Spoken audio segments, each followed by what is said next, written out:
necessário preservar o avesso, preservar aquilo que ninguém vê, porque não demora muito e a cor da pele atravessa o nosso corpo e determina nosso modo de estar no mundo.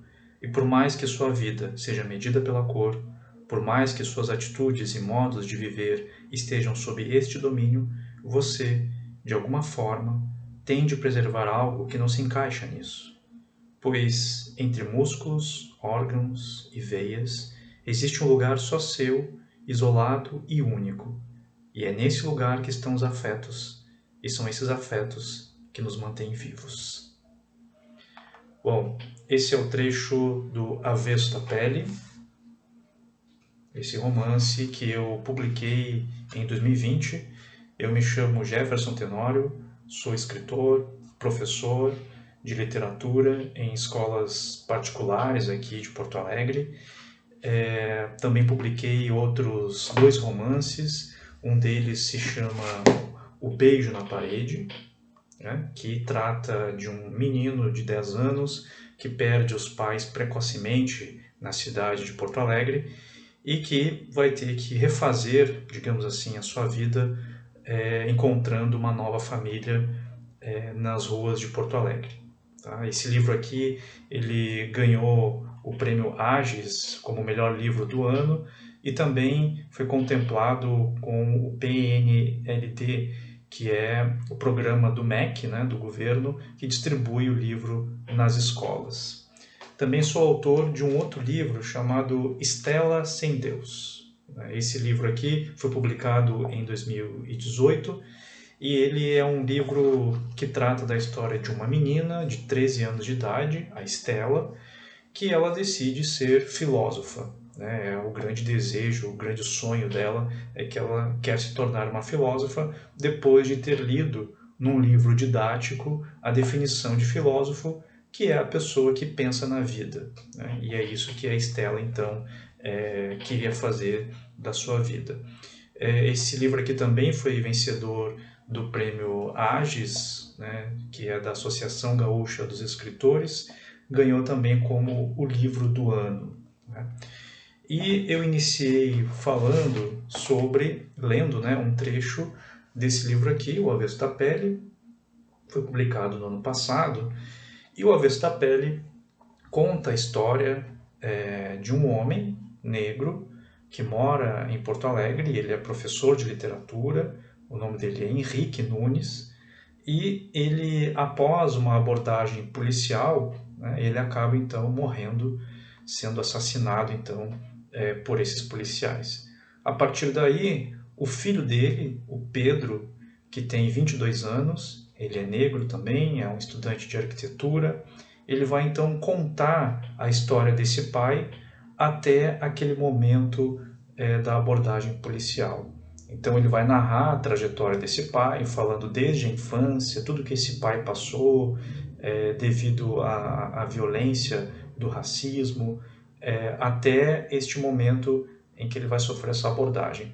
O livro também vai narrar histórias sobre pais e filhos, né? Ou seja, é uma história em que o Pedro tenta reconstituir essa relação, né, que ele tem com o pai, ao mesmo tempo que ele também vai narrando como o Henrique, né, como esse pai como professor em sala de aula, ou seja, quais são as estratégias, né, que esse professor vai tentando para formar leitores na sala de aula em escolas públicas. Né?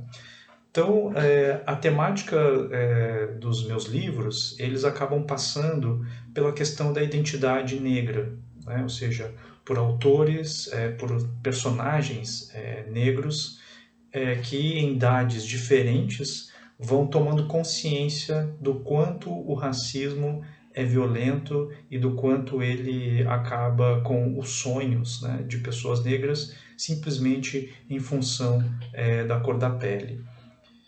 Bom, eu não tenho assim um processo criativo muito sistemático, né? Eu costumo ser bastante desorganizado assim quando eu vou começar a escrever. Geralmente eu começo com uma ideia, né, e aí eu anoto essa ideia e ela fica na minha cabeça por algum tempo. E aos poucos eu vou construindo essa história na minha cabeça, e aí quando eu vejo que eu estou mais preparado, eu então vou para o computador, escrevo um parágrafo, deixo mais um tempo, aí eu lembro de um outro trecho que eu acho que é interessante, eu escrevo também.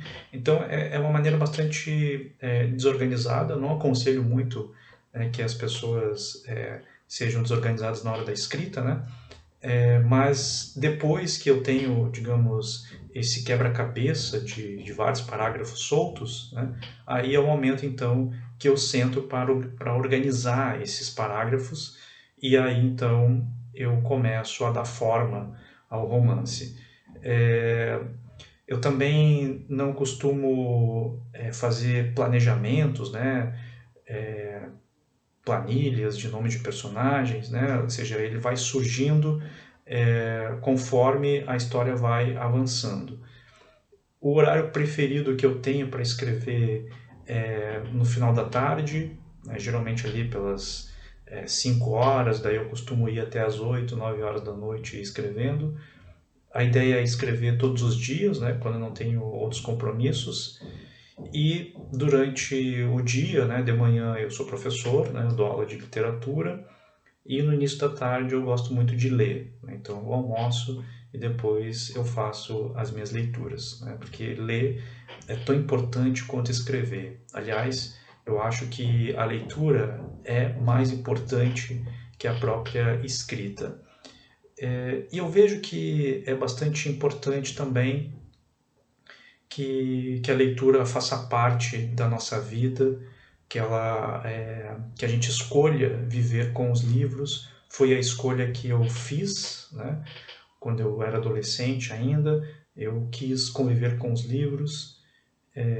Eu venho de um lugar periférico, eu sou carioca, né? Nasci em Madureira, no subúrbio do Rio de Janeiro, e depois eu vim para Porto Alegre, onde eu também morei em bairros periféricos, até que com 22 anos eu entrei na universidade e me apaixonei pelos livros, né?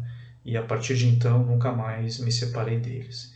E a leitura ela é importantíssima porque mesmo quando as pessoas estão privadas da sua liberdade, o livro, a leitura, ela é capaz de fazer com que a gente possa visitar outros mundos, que a gente possa viver outras existências, né? E fazer com que a gente possa imaginar. Eu acho que a maior resistência que a gente pode ter no mundo é conseguir imaginar. E é isso que a literatura faz, né? Cada livro que a gente lê guarda ali muitas histórias, guarda uma série de eventos, de personagens, e é uma forma também de experimentar o mundo. É uma forma de a gente experimentar a vida de uma outra forma.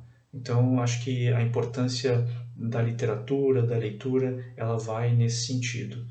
Então, fica aqui, né, o meu recado e uma boa leitura aí para quem se interessar por esses 3 romances aí que eu publiquei, né? O Beijo na Parede, o Estela Sem Deus e também meu último romance, O Avesso da Pele. Então, agradeço a todos e uma boa leitura.